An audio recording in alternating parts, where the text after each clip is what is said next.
Lately on the internet, I've seen some confusion between two aspects of filmmaking, production and post-production, and today I'm hoping to help bridge that gap.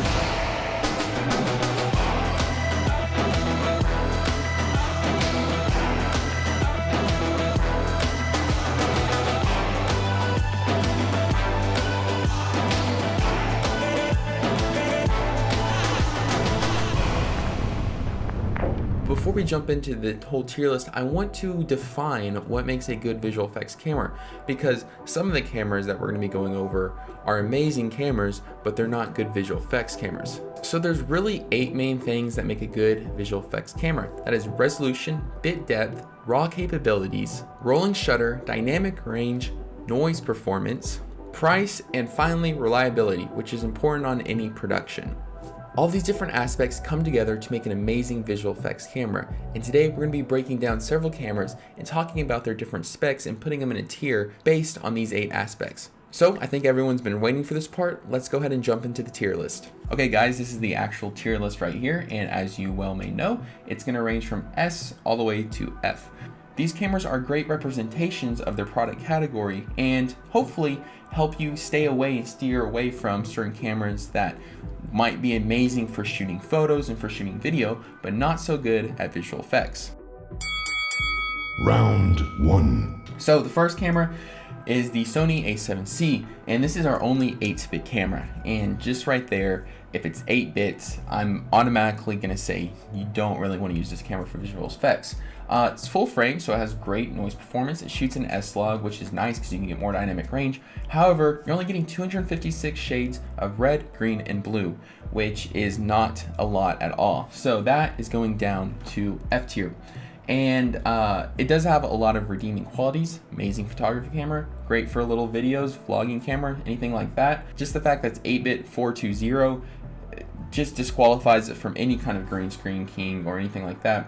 Also, rolling shutter, not the worst, but not the best ever. So that camera, firmly in the F tier. Round 2. After this camera, we have the Sony a7S III, which is what you're currently viewing me through. I kind of wanted to throw this one right after the a7C just to prove that if one brand has a bad camera for visual effects, it doesn't mean all cameras in that brand will be bad for visual effects. This camera is an amazing camera. This camera is really special. We're getting 422, 10-bit, all intra options, so there's no intra frame compression, which is really good for visual effects. Also 13 clean stops at dynamic range. Sony advertises 15. That's not true. Once you account for noise, it's going to be around 13. You'll see that with a lot of these cameras, the manufacturers like to advertise a dynamic range, but the true dynamic range is much less, unfortunately. Now, this camera still does have rolling shutter performance issues, but it is very minimal, and it is in kind of the top tier of all these cameras, excluding one, which is the Red Komodo we'll get to later, which has a global shutter. But this camera, amazing rolling shutter performance.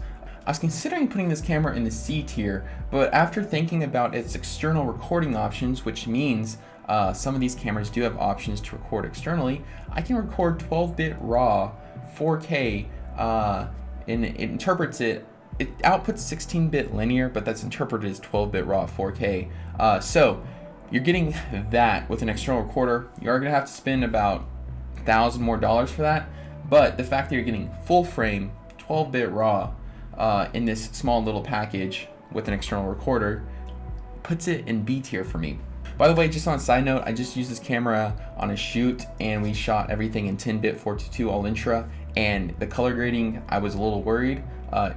Perfect. 10-bit 422 is enough for almost any grade. Round 3. Okay, so this is to prove another point. These are the Canon R5 and R6 cameras. I'm grouping them together just to prove a point here. One is $2,000 and one is, I believe, $4,000. The Canon R5 is $4,000, Canon R6 is $2,000. With the R5, you're getting 8K RAW, which is the highest RAW out of any of these cameras here. However, this camera is going in C tier. Why would you put an 8K RAW camera in C tier? For many reasons. First off, let's talk about reliability. This camera in 8K RAW will overheat like that. I don't even consider this an 8K RAW camera. Now, the R6, I'm just going to put with it also. It doesn't shoot 4K 120, it only shoots 4K 60, but that's really not important for visual effects. We're usually doing everything in 24 frames a second. Also, rolling shutter performance, not the best. And I just really wanted to prove, like, just because a camera advertises 4K or 8K RAW doesn't mean that it's actually an 8K RAW camera. They're kind of playing some tricks with us here because of the overheating issues. Also, I would be putting this in B tier if it could do external 4K RAW recording at 12-bit ProRes, but alas, it doesn't. It only outputs 10-bit 422. So these two cameras go firmly C tier. Amazing cameras, amazing photography, hybrid cameras, pretty good video cameras. If you're strictly just doing video though, I would still go with the A7S III simply because of the overheating issues. You are getting into the RF mount lens system though, and I much prefer the RF lenses over the Sony lenses. So, it's my little 2 cents here. Round 4. Let's talk about one of the most interesting cameras. Actually, I would argue the most interesting camera ever released. Originally, it was released at $2,500, but now it's coming in at a very, very nice $2,000. 6K, 12-bit RAW. B-RAW, which is an amazing form of RAW. Favorite implementation of RAW ever is B-RAW. I mean, you really couldn't ask for anything more, but rolling shutter. The rolling shutter in this camera is not good at all. So this camera for me, if it had a global shutter, would be S tier for visual effects. Also, it does suffer from some issues like this baby will chew through these and roughly, my experimenting, less than 30 minutes, especially when shooting at higher frame rates. So reliability, not 100% there. You can rig this out like a cinematic camera. However, you're just buying more stuff at that point, so it's just bringing the price higher. If you are just now getting into visual effects and you don't need newer cameras features like face detection autofocus, eye detection autofocus, you're getting into the EF lens system, which is an amazing EF lenses, Canon's EF lenses. I love them. I like the Canon lenses more than Sony, even though I own more Sony lenses. You're getting into an amazing system. And anyone just now getting into visual effects, just now getting into cinematography, anything like that, 100% recommend this one. I would recommend you this camera. You have to remember it's not gonna have autofocus, so you're gonna be limited. You're also not gonna have the IBIS that the other cameras have. However, most implementations of IBIS you can't even use for visual effects because they're like software stabilized and gives you some warping and stuff, which just discounts it for visual effects. So IBIS is not a huge thing in this not having it, but just know you're not getting all the flagship features. However, for visual effects, this camera is simply a strong A tier, and if it wasn't for the poor rolling shutter performance, it would be an S tier. 6K RAW, 12-bit. That's all you really got to say, and you got a really solid camera.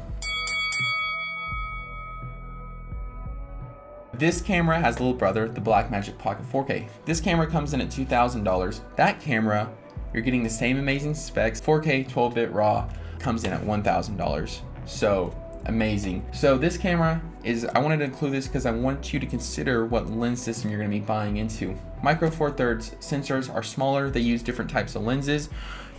With this camera, the Blackmagic Pocket 6K, you're using an EF lens mount. So you'll be able to put these on RED cameras, on different cinema cameras in general. While Micro Four Thirds, the lens is physically not big enough to cover the full sensor, so you can't use them with that. So if you ever want to upgrade from that camera to a bigger sensor size, you're gonna have to buy all new lenses. If you're really on a budget, I would recommend saving for this one, but as far as like raw specs go, this camera is firmly between B and A tier. Perhaps I would put it just at B tier, just because this camera, the Sony A7S III, is offering the same. However, the Sony is much more expensive, but you're getting that full frame sensor, so you have to keep that in mind.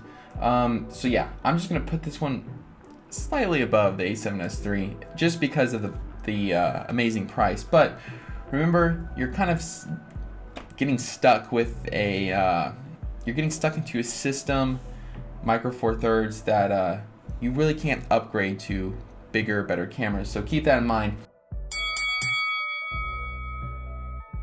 Next one is the Canon C70, which I'm going to be very careful when talking about. The premier camera in the industry.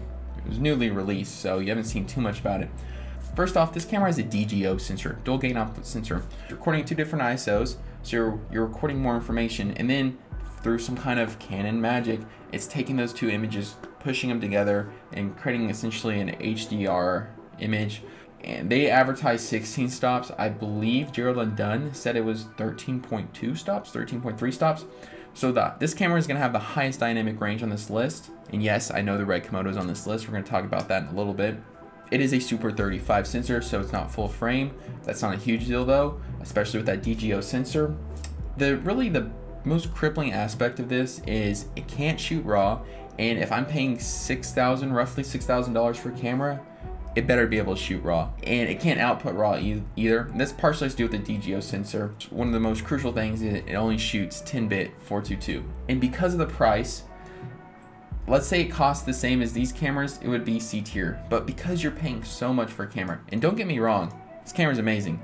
It's got autofocus, it has internal NDs, it has a lot going for it. And if this was a different tier list, if this wasn't a visual effects tier list, then perhaps it would be higher up. But just simply because of the price and what it's offering at that price point for visual effects, it is a D tier. Also, rolling shutter, not great. So I hate to do this because it's an amazing camera, but you know, you got better options for cheaper above it. So I really just I couldn't in good faith put this at a B tier or A tier when you have Blackmagic offering much better options.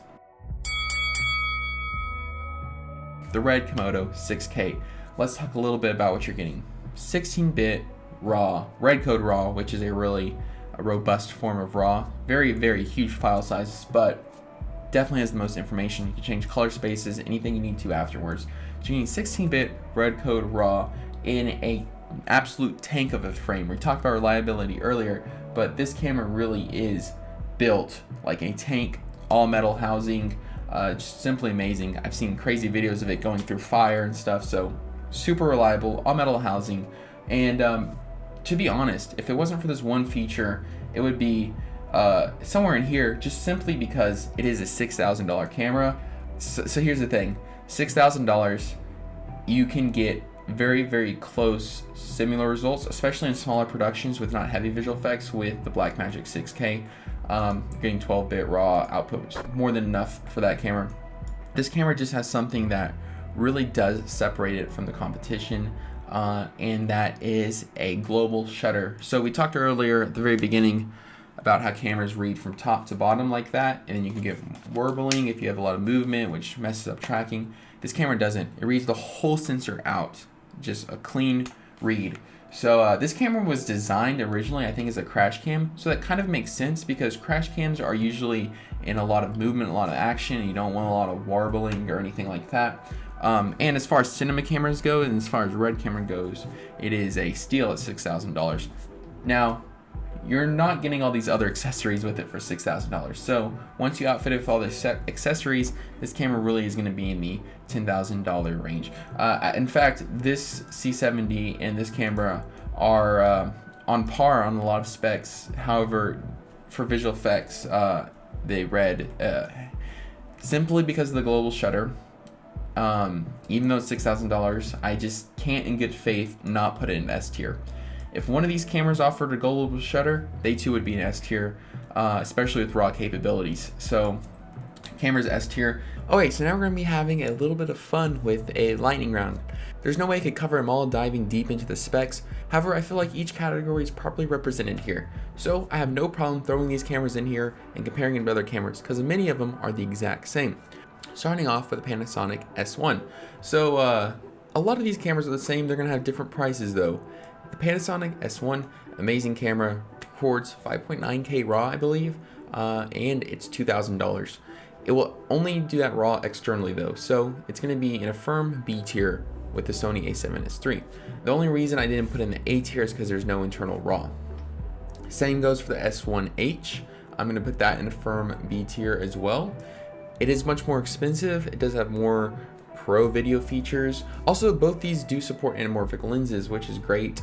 I wouldn't recommend doing visual effects on anamorphic lenses just because there's simply so much distortion, but they are my favorite type of lenses, so right there. So now we're moving on to the GH5, the video king of the past 4 to 5 years. This camera is an amazing camera when it first came out, 4K 10-bit. What more could you ask for? However, it's showing its age, and I wouldn't recommend buying a camera this old if you're going to be doing a lot of visual effects. The sensor is very noisy. It's a micro four thirds, so it's already smaller. You're gonna be stuck in that lens mount. And if you're gonna be spending upwards of $1,000 on a camera, lens, and full system, I would just recommend going with their newer full frame versions, or perhaps a Blackmagic or Sony at that point. Because this camera is so old, because there's better options at the same price point, I'm putting this camera to E tier. Now this one's a little tricky, the Z-Cam system. I didn't want to do all their cameras because a lot of them are running the same. They all record 10-bit RAW internal with Z-RAW. However, Z-RAW is not supported by Premiere or DaVinci Resolve, I believe at this time, but support probably is coming on the way. But that's not really the biggest problem. The biggest problem for me is there's already better offerings at these price points. However, they do have a full frame cinema camera, so if you are interested in full frame, then this is the only full frame camera you're going to get sub $10,000 that shoots internal RAW. So Z-Cam, amazing camera, amazing specs, but there's better offerings for cheaper. That's why I'm putting these cameras at a firm B tier, just because you're getting similar offerings. These cameras will record 12-bit RAW, but each have to use an external recorder. So at that point, I would just buy a Sony a7S III, which has autofocus and all these other amazing features you get with a DSLR camera. Now, I wanted to include this one, the Sony FX6. This camera's a beautiful, amazing a7S III in a cinema body. However, that comes with an expensive price point of around $6,000. So what you're getting here is this exact same a7S III just in a $6,000 body. If you need all these cinema features, then go ahead and go for it. I don't. In fact, the user interface is actually not as good on this camera as it is on this camera, so it's harder to use. It does have built-in internal NDs, which is really nice. I would not buy this camera for visual effects, just simply because it doesn't have anything that this camera doesn't as far as image quality goes. It's just more expensive for me. So this camera is gonna be firm T tier with the C70. Okay, this last one is really interesting. The Nikon Z5 and Z6. These cameras are, first off, something I wouldn't even consider. Nikon's not really necessarily known for their video. However, these do have something that's really interesting. They've just got an update to record external Blackmagic RAW. Recording external Blackmagic RAW on a full frame. So we're getting Blackmagic RAW on a full frame, which Blackmagic has not even been able to pull off yet. All of their cameras are Super 35, not to mention autofocus. So that's a very interesting prospect, and it makes me immediately want to put an A tier. However, Nikon has not been in the best stance financially, so there is a chance that this company will be out of business within the next 4 to 5 years, maybe sooner, maybe later. I really hope not, because the more competition we have, the better. However, I personally would not recommend buying a Nikon to any of my friends, just because I worry about their system stability. If they're not going to be coming out with any new lenses, if they're going to be shutting down factories, cutting R&D research, the viability of the Nikon Z mount might start to fall behind. So I'm just going to put this at B tier. Go ahead and buy a Nikon if you want. I personally wouldn't, but the fact that they record external B-RAW is really amazing. Something that's kind of frustrated me with the Sony system is records external ProRes RAW. However, DaVinci Resolve does not support ProRes RAW. So, and that's my editor of choice. So that's very, very frustrating, and it's something I wish Blackmagic would make up their mind on. If you're not going to support ProRes RAW, then you need to give us B-RAW on these external recorders. And it looks like they're starting to do that with the Nikon Z cameras. So I hope y'all enjoyed this tier list. I wanted to include as many cameras as I could, talk about as many features as I could. Just remember, the most important thing with visual effects is not your camera, not your gear.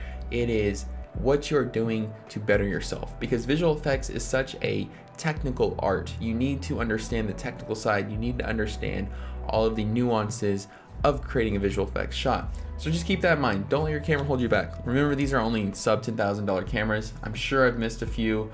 I'm sure someone's gonna disagree with me in the comments on something. I feel like a lot of people won't understand why I put the C70 at such a low tier and the Sony FX6. This is just simply because for what they're offering, there's better cameras at cheaper price points. So please like and subscribe if you enjoyed this content. Let me know, is this something that you found interesting? Would you like to see more of this kind of camera gear talk? And hopefully in the next video we'll be doing some more visual effects out in the field. With all that being said, guys, thank you and peace out.